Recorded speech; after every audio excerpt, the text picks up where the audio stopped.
ఎస్సీలకు జరిగిన అన్యాయాన్ని సరిదిద్దే ప్రయత్నం చేస్తున్నామన్నారు తెలంగాణ సీఎం రేవంత్ రెడ్డి. ఎస్సీ వర్గీకరణలో భాగంగా 15% రిజర్వేషన్లు కేటాయించినట్లు తెలిపారు. ఎస్సీల్లో గ్రూప్ 1కు 1%, గ్రూప్ 2కు 9%, గ్రూప్ 3కి 5% రిజర్వేషన్లు కల్పించామన్నారు. ఎస్సీ గ్రూప్లో ఎవరెవరు ఉండాలన్నది విశ్లేషించారు సీఎం రేవంత్ రెడ్డి. ఈ వర్గాల ఏ వర్గానికి కూడా ఏ వైపు తీసుకోవాల్సిన అవసరం లేనివాడు.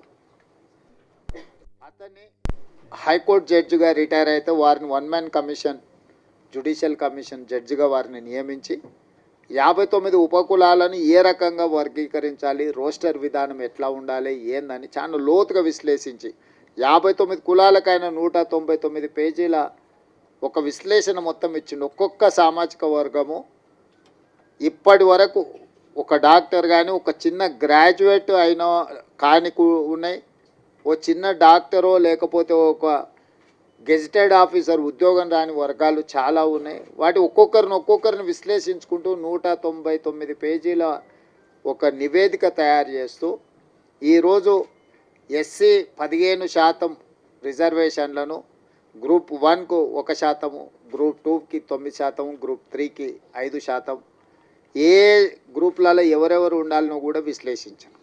ఈరోజు మా సోదరులు మా లక్ష్మణ్ 9 అంటున్నాడు. 9 కాదు, పావు తక్కువ 10 మీకే ఇచ్చింది. ఎందుకంటే అతి తక్కువ జనాభా ఉన్న వాళ్ళు ఎన్నడూ ఏ అభివృద్ధి ఫలాలు ఆశించని వాళ్ళని గ్రూప్ 1లో పెట్టాం. తర్వాత మోడరేట్గా కొంచెం పర్వాలేదు అనుకున్న వాళ్ళని గ్రూప్ 2లో పెట్టుకున్నాం. సిగ్నిఫికెంట్గా బెనిఫిట్ అంటే కొంచెం మెరుగైన ఫలితాలను సాధించుకున్న వాళ్ళని గ్రూప్ 3లో పెట్టుకున్నాం. సో గ్రూప్ 1 అండ్ గ్రూప్ 2లో ఉన్నది మొత్తం మాదిగా ఉపకులాలకు సంబంధించిన వాళ్ళే ఉన్నారు. వాళ్ళకు సంబంధించి 10% రిజర్వేషన్ ఈరోజు మీకు అందుబాటులోకి వచ్చింది. ఇది ఎవరికి వ్యతిరేకం కాదు, మీకు జరిగిన అన్యాయాన్ని సరిదిద్దే ప్రయత్నం ఇది. ఈ సరిదిద్దే ప్రయత్నం చట్టపరంగా న్యాయపరంగా సుప్రీంకోర్టు నుంచి మొదలు పెడితే వన్ మ్యాన్ కమిషన్ వరకు మీ పట్ల సానుభూతితో ఉండడం, ప్రధానంగా కాంగ్రెస్ పార్టీ రాహుల్ గాంధీ గారు ఎట్టి పరిస్థితుల చేయాలన్న ఆలోచన ఉండడం, దాన్ని వేగంగా నేనున్నా కాబట్టి మీకు అమలు చేసిన.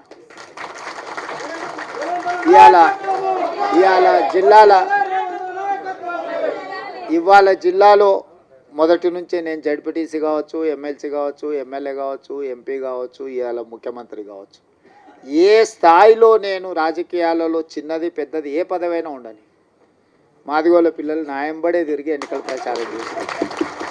నేను ముందు నుంచి చెప్పిన, ఇప్పుడు కాదు, 2014లో తెలంగాణ రాష్ట్రం ఏర్పడ్డ తర్వాత అసెంబ్లీలో తీర్మానం పెట్టండి, ఈ ఎస్సీ వర్గీకరణకు తెలంగాణ కొత్తగా ఏర్పడ్డ తెలంగాణ రాష్ట్ర ప్రభుత్వం అనుకూలంగా ఉన్నది అని కేంద్ర ప్రభుత్వానికి తీర్మానం పంపించండి అని సావధాన తీర్మానం ప్రవేశపెడితే ఆనాటి ముఖ్యమంత్రి గారు నన్ను, మిత్రుడు సంపత్ కుమార్ని, సండ్ర వెంకటవీరయ్యని సభలో నుంచి బహిష్కరించిండు. మేము పెట్టిన తీర్మానమే విధలేని పరిస్థితిలో సభ ఏకగ్రీవంగా ఆమోదించాల్సిన పరిస్థితి వచ్చింది. ఆనాడు అఖిలపక్షాన్ని తీసుకెళ్తాను, మళ్ళీ ఎన్నడూ తీసుకెళ్ళాలి. సరే, మీరు కొంతకాలం ఓపికగా చూసిర్రు, అవకాశం ఇచ్చిండ్రు, మీకు సహనం ఓపిక ఎక్కువ. మీరు 10 ఏళ్ళు అవకాశం ఇచ్చుకుంటా ఈరోజు రేపు ఈ సంవత్సరం వచ్చే సంవత్సరం ఆపై సంవత్సరం జరగకపోతుందా అని ఎదురు చూసారు. ఇక 10 ఏళ్లలో మీ సమస్యకు పరిష్కారం కాకపోతే ఈ సమస్యకు పరిష్కారం ఉన్నోళ్ళని దించడమే అని మీరు భావించిండ్రు.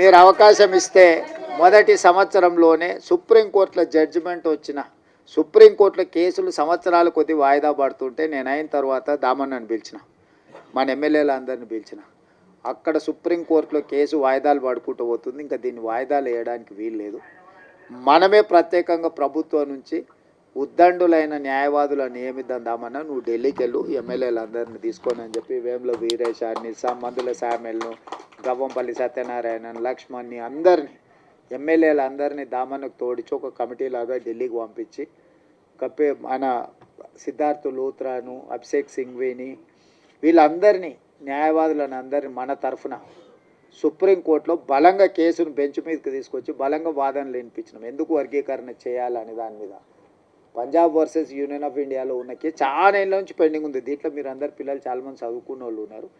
ఏండ్ల కొద్దీ వాయిదాలు పడుతున్నదాన్ని 7 మంది న్యాయమూర్తులు ఒక దగ్గర కూర్చోవడం అనేది అంత అల్కగా పని కాదు. ఒకరు కూర్చునుడే కష్టం ఉంది. ఇవాళ రేపు 7 మంది ఒక్కసారి ఇట్లా లైన్గా కూర్చొని మీ వాదనలు వినాలంటే కంటిన్యూస్గా వాదనలు వినిపించి సుప్రీంకోర్టును మెప్పించి సుప్రీంకోర్టులో జడ్జిమెంట్ తీసుకొచ్చి ఆ జడ్జిమెంట్ని ఏ రాష్ట్రం ఈ దేశంలో అమలు చేయలేదు.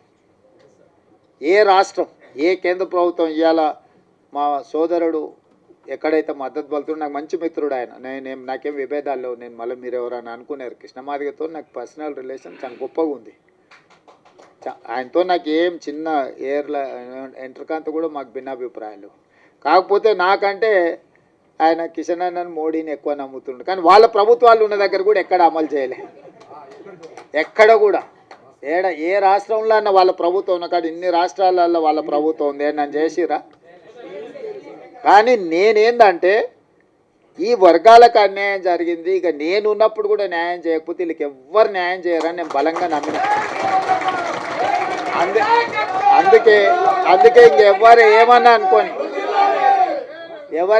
అనుకొని ఎవరు ఏమన్నా తిట్టుకొని ఈ జాతికి న్యాయం చేయాలనుకున్న పట్టుదలతోని దాన్ని పక్కడ్బందీగా అన్ని రకాలుగా చేసుకుంటూ వచ్చి నేను అసెంబ్లీలో బిల్లు చేసి, అంతకంటే ముందు ప్రొఫెసర్ కాసిము వాళ్ళు వచ్చి నాతో అడిగినారు. అంటే నేను చెప్పిన, మీకు బిల్లు కావాలన్నా ఆడాబిడి కావాలన్నా అని. మాకు బిల్లు కావాలి సార్ అన్న. బిల్లు కావాలంటే దీనికి ఒక ప్రాసెస్ ఉంటుంది. పిల్లగాడు ఎంత తెలుగుకల్లో చదువైనోడైనా వాడు సంవత్సరం చదివినాకనే పరీక్షలు పెడతాం కదా. దీనికి కూడా ప్రాసెస్ కూడా ఒక పద్ధతి ఉంటుంది. అసెంబ్లీ కానీ లేకపోతే క్యాబినెట్ కానీ కమిషన్ కానీ రిపోర్ట్ కానీ దాన్ని చట్టం రూపొందించాలి. చట్టంలో లొసుగులు ఉండొద్దు. మళ్ళీ దాన్ని చట్టం చేసినాక మళ్ళీ దాన్ని ఎవరో ఒకరు దాంట్లో ఏదో ఒకటి ఎతికి కోడిగుడ్డు మీద ఈకలు వీకినట్టు ఏదైనా చేస్తే అది మళ్ళీ మొదటికి వస్తే ఇంక మళ్ళీ ఎప్పటికీ ఇది అపరిష్కృతమైన శాశ్వత సమస్య ఉంటుందని చెప్పి దాన్ని పక్కడ్బందీ చేసి దాన్ని మొత్తం దామన్నను ముందలు పెట్టి వెనకంగా మేము అందరం ఉండి మిగతా వాళ్ళందరినీ సమన్వయం చేసుకుంటూ నేను సభలో కూడా అందరినీ కూడగట్టి ఎవ్వరు కూడా దీన్ని వ్యతిరేకించే సాహసం చేయలేదు. ఎవరిని కూడా వ్యతిరేకించనీయకుండా వ్యవహారం నడిపినాం. ఎందుకంటే దీన్ని అందరి ఆమోదంతో ముందుకు తీసుకెళ్తున్నాను ఒక అభిప్రాయం ఇవ్వడం ద్వారా మాదిగ ఉపకులాలు ఎవ్వరికి అన్యాయం చేస్తలేరు. వీళ్ళు వాళ్ళ న్యాయమైన హక్కు కోసమే వాళ్ళు ప్రయత్నం చేస్తున్నారు అనే ఒక విస్తృత అభిప్రాయాన్ని కల్పించడం కోసం ప్రభుత్వం పూర్తిగా ప్రయత్నం చేసింది. ఇవాళ దాన్ని సాధించుకున్నాం. నేను ఆయన అసెంబ్లీలో చెప్పిన, దీన్ని కొలిక్కి తెచ్చే వరకు ఏ నోటిఫికేషన్ ఇవ్వనండి. ఆయలటి నుంచి ఇవాళటి వరకు ఒక్క నోటిఫికేషన్ కూడా ఇవ్వలే. ఎందుకంటే నాకు కూడా దీన్ని ఏదో ఒకటి తేల్చాలి. ఎన్నేళ్ళు 30 ఏళ్ళ నుంచి 35 ఏళ్ళ నుంచి ఇది సిక్కుముడై జటిలం అయిపోయి ఇది ఒక సమస్యగా తయారవుతుంది. దీనికి ఒక పరిష్కారం చూపిస్తే చరిత్రలో ఎప్పుడైనా చిన్న సాయం చేస్తేనే మీరు ఎక్కువ గుర్తుపెట్టుకుంటారు. పూట ఇంత అన్నం పెడితే కూడా 10 ఏళ్ళు 20 ఏళ్ళు ఈ జాతి నమ్మకంగా ఎంబడి నడుస్తుంది. ఓ పూట భోజనం పెడితే కూడా నమ్మకంగా నడుస్తారు. గ్రామాలలో మాకు తెలుసు. ఎందుకంటే పొలంకాడు మీకు మాకే కాదు ఉన్నది సంబంధం అంతా. బాయికాడ ఏదైనా ఉన్నది మీకు మాకే సంబంధం కాబట్టి మీ గురించే నాకు పూర్తిగా అవగాహన.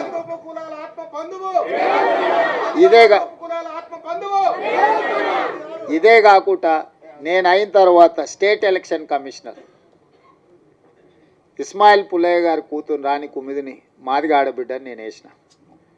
100 ఏళ్ళ హిస్టరీ ఉన్న ఉస్మానియా యూనివర్సిటీకి 100 ఏళ్ళ నుంచి ఏ దళితుడు కాలే.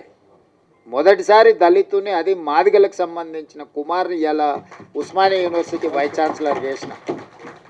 ఉస్మానియా యూనివర్సిటీ ఆర్ట్స్ కాలేజ్ ప్రిన్సిపాల్గా ప్రొఫెసర్ కాసిమ్ని ఈరోజు మన ప్రభుత్వాన్ని నియమించింది.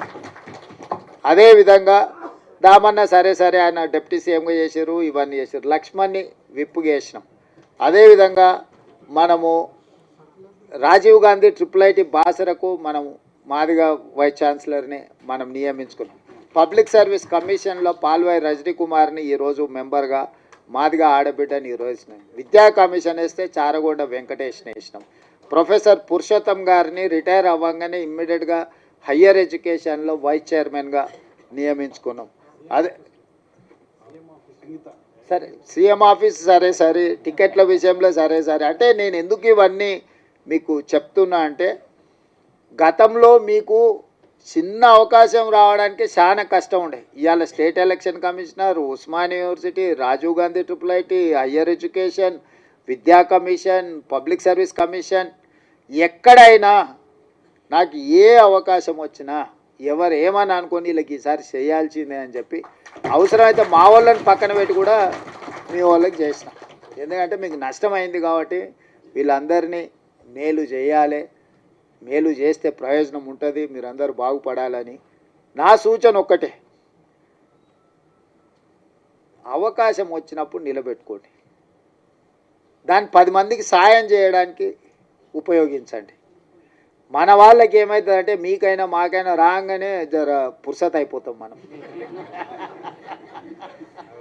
జర రిలాక్స్ అయిపోతాం, జర దావతులకు గివతులకు ప్రాధాన్యత ఇస్తాం.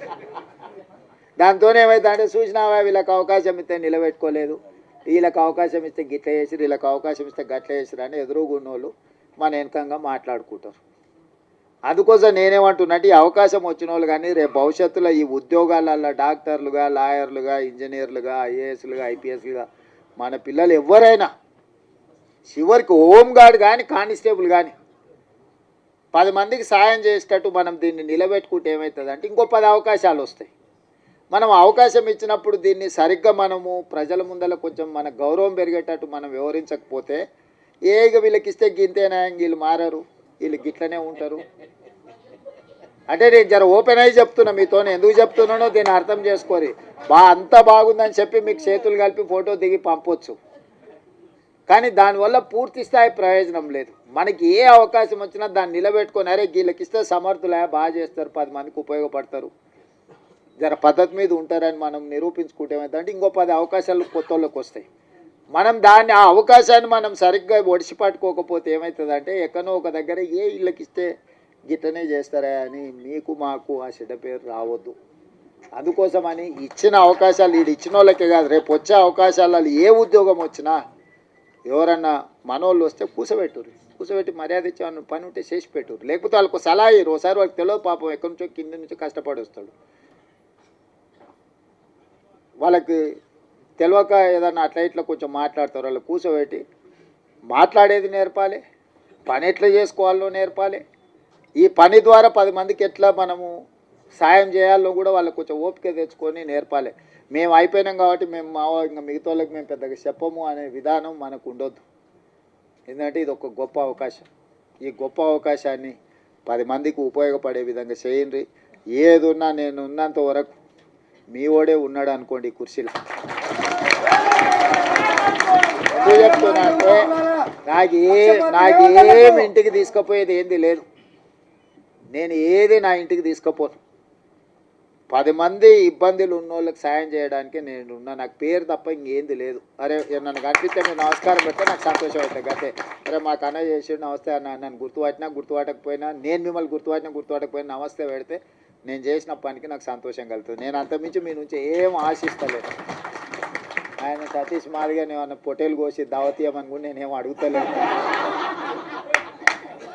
ఆయన కూడా అప్పుడప్పుడు చెప్తుంటా కానీ వినడు, అప్పుడు అట్లా ఇట్లా చేస్తుంటాడు.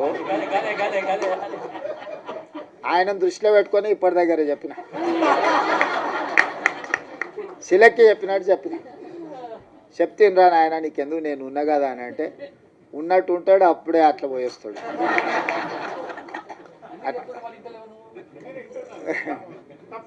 చింతాస్వామి సరే, చింతాస్వామి నాకు చదువుకునేటప్పటి నుంచి కూడా తెలుసు, ఫైన్ ఆర్ట్స్ కాలేజ్ నుంచి కూడా తెలుసు. మన వాళ్ళకి ఏంటంటే ఆవేశం ఎక్కువ, కొంచెం ఆలోచన తక్కువ చేస్తారు. ఆవేశంలో ఆలోచన రాదు ఎవరికైనా నాకైనా మీకైనా ఎవరికైనా. ఆవేశంలో తీసుకున్న నిర్ణయం అక్కడికి రాదు. ఆవేశాన్ని తగ్గించండి, ఆలోచన వెంచూరి, వచ్చిన అవకాశాన్ని సద్వినియోగం చేసుకొని ఈ ప్రభుత్వం మీకు అండగా నిలబడుతుంది. మీ మంచి కోసం పనిచేస్తే మీ వెల్ఫేర్ కావచ్చు, మీ డెవలప్మెంట్ కావచ్చు, పిల్లలకి చచ్చిపోయిన వాళ్ళు లేకపోతే బాధితుల కుటుంబాలకి ఇంతకుముందే ఇచ్చిండ్రు, బుడగ సంఘాల నుంచి వీళ్ళందరికీ ఇల్లు లేని వాళ్ళు ఉన్నారు, అందరికీ ఈసారి ఇల్లు ఇచ్చే బాధ్యత నాది. మీ అందరినీ మీ వెల్ఫేర్ కోసం, మీ డెవలప్మెంట్ కోసం, మీ ఎడ్యుకేషన్ కోసం పర్ఫెక్ట్గా గవర్నమెంట్ చేస్తుంది. ఓ రోజు ఆలస్యం కావచ్చు, నాకు 100% ఇవ్వాలని ప్రేమ ఉన్న ఓసారి అవకాశం రాదు. దాని అర్థం మీకు ఇవ్వద్దని కాదు, దానికి కొంచెం ఓపిక, కొంచెం వ్యవహారం కొంచెం పద్ధతి మీద మనం చేసుకుందాం. మీరందరూ ఎవరితో కొట్లాడకరి, మీరు ఎవరితో వాదించాల్సిన పని లేదు, ఎవరితో కొట్లాడాల్సిన పని లేదు. మీ పని మీకు జరుగుతుంది. జరగడానికి ఇంతమంది ఉన్నాం మేము ఈడ. మీకు ఏం కావాలో చేసి పెట్టడానికి మేము ఉన్నాం, చేసి పెడతాం. మంచిగా చేసుకొని నిలబెట్టుకోండి. పిల్లల్ని మంచిగా కోచింగ్ సెంటర్లకు పంపించుర్రి, ప్రిపేర్ చేయండి, పాస్ చేయించుండ్రి. వాళ్ళకి ఎడ్యుకేషన్కి ఏం కావాలనో, వాళ్ళ కోచింగ్లకు ఏం కావాలనో కూడా ఫర్దర్గా చేద్దాం. ఎందుకంటే ఇప్పుడు వరుసగా నోటిఫికేషన్లు వస్తాయి.